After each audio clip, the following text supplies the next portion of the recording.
tolong kami. Tuhan langsung berfirman, tunjukkan tongkatmu ke laut itu, maka laut terbelah. Ini doa yang benar dan yakin bila doa yang orang benar bila yakin didoakan sangat besar kuasanya. Sangat besar kuasanya. Ini dia. Sebuah jawaban daripada Allah yang hidup, sebuah jawaban daripada Allah yang luar biasa, Allah yang baik yang kita miliki. Dan kalau kita mau berseru kepadanya, karena Tuhan Yesus sendiri mengatakan, kamu tidak memperoleh apa-apa karena kamu belum berdoa di dalam namaku. Maka dari itu hari ini kita diajar, hari ini kita dididik supaya kita belajar untuk berseru kepada Tuhan, berdoa kepada Tuhan, bukan kepada yang sebelah kita, bukan kepada gunung-gunung, bukan kepada pohon-pohon, bukan kepada dukun-dukun, tetapi kepada Allah kita Yesus Kristus. Hari ini saudara, kita belajar dari Raja Hizkia. Raja Hizkia adalah Raja Yerusalem. Ya, Raja sudah terpecah jadi dua pada saat itu, ya, kerajaan Israel terpecah jadi dua, utara dan selatan. Dan ini kerajaan Yerusalem yang dipimpin oleh Hizkia. Dan Hizkia kita tahu dia hidup taat di hadapan Tuhan. Berbeda sekali dengan raja-raja yang lain.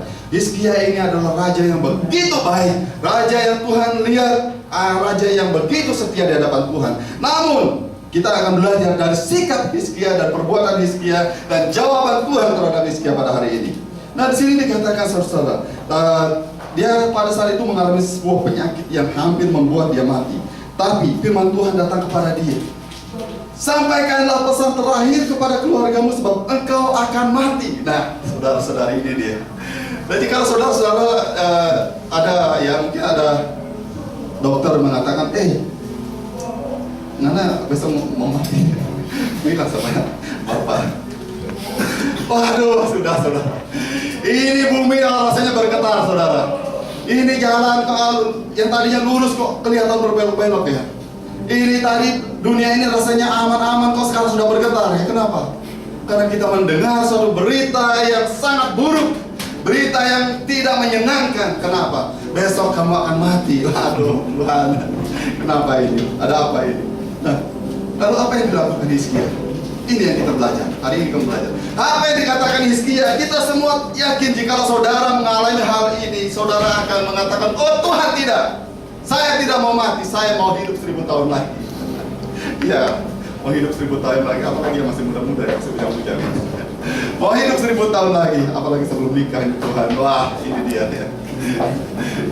Nah, saudara-saudara kasih dalam Tuhan, kita belajar dari Hizkia. Di Hizkia di sini dikatakan, sampaikanlah pesan terakhir kepada keluargamu sebab engkau akan mati, tidak akan sembuh lagi, tidak akan sembuh lagi. Kalau sudah tidak sembuh, matilah dia ya.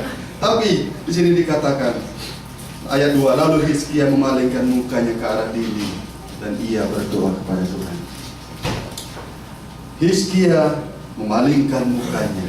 Hizkia memalingkan mukanya. Bagaimana sikap kita tatkala kita mendengar semua ini? Hizkia, kita belajar dari Hizkia.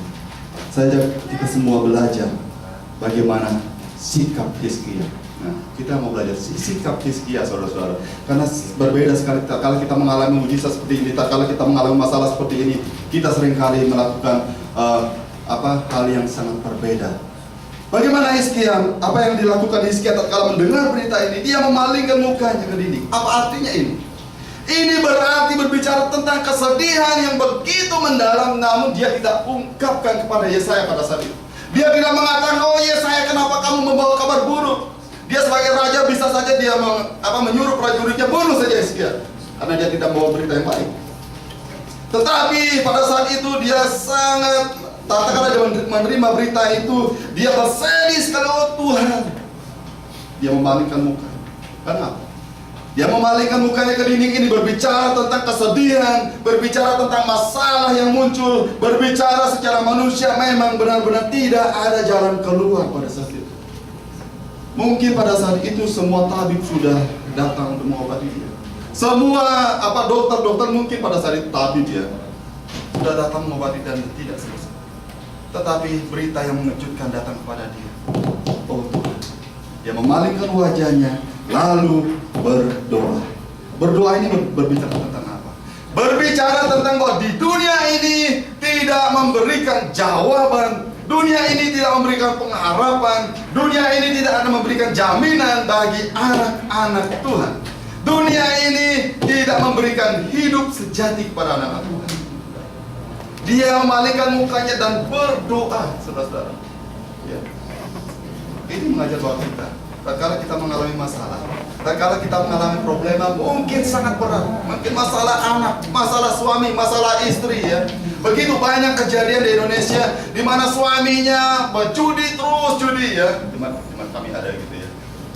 Berjudi terus judi ya, sabung ayam di Bali yang namanya tajen gitu ya. Sampai rumah dijual habis, mobil dijual habis, usaha bangkrut, tabungan anak-anak semua ratusan juta habis.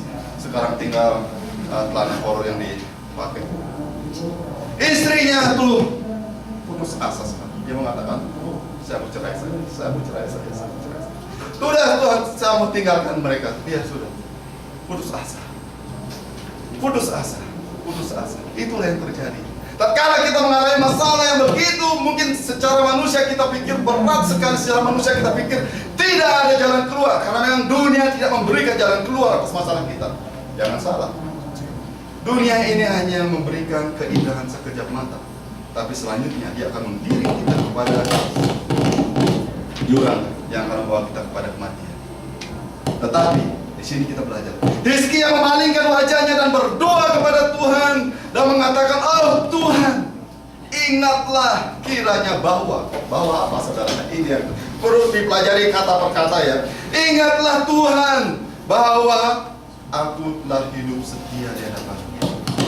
Aku telah hidup setia di hadapan-Mu." Setia berbicara tentang ketulusan untuk menyembah Tuhan. Setia berbicara tentang melakukan apa yang baik di hadapan Tuhan. Sebagai seorang raja, dia sudah hidup dan memimpin dengan adil, memimpin dengan benar, tidak bersebelah kepada rakyatnya. Ini berbicara tentang ketulusan di dalam memimpin, ketulusan di dalam Tuhan. Karena banyak pemimpin-pemimpin sekarang, dia memimpin dengan segala program-program, tapi kalau sudah menjadi pemimpin lupa semua.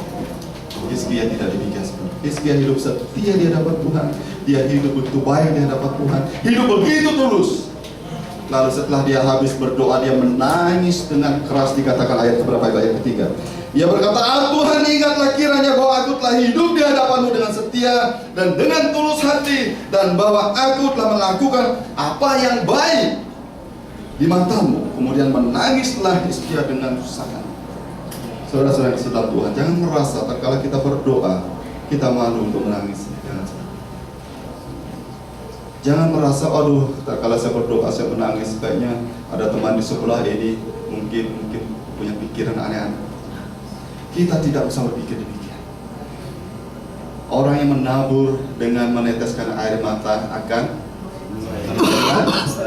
bersorak-sorai. Tatkala saudara dengan sungguh berdoa kepada Tuhan, saya percaya air mata akan menetes. Air mata akan menetes dan Tuhan melihat kesungguhan hati saudara. Tuhan melihat air mata saudara. Daud sendiri mengatakan, "Engkau ya Allah menampung air mataku di dalam kirbat-Mu." Ini berbicara bahwa Tuhan melihat anak-anaknya yang selalu berserah kepadanya, yang selalu mau menyerahkan semua masalahnya dengan kesungguhan hati. Saya sendiri sering kali melihat mujizat Tuhan, saudara-saudara. Memang walaupun hal-hal sepele saya tetap bawa dalam tangan Tuhan. Jadi kemarin satu contoh aja ya. Ini saya katakan ini jawaban Tuhan. Kemarin kunci gereja ya. Nggak tahu keselip di tempatnya ini. Saya berpikir, waduh, ini di mana kunci? Masalahnya begini, saudara. Ini kita bukan di rumah sendiri ya. Kalau di rumah sendiri kunci hilang kita bisa buat sendiri ya, ngomong di mana tempatnya kita tahu. Di sini kita nggak tahu di mana. Pada hari Jumat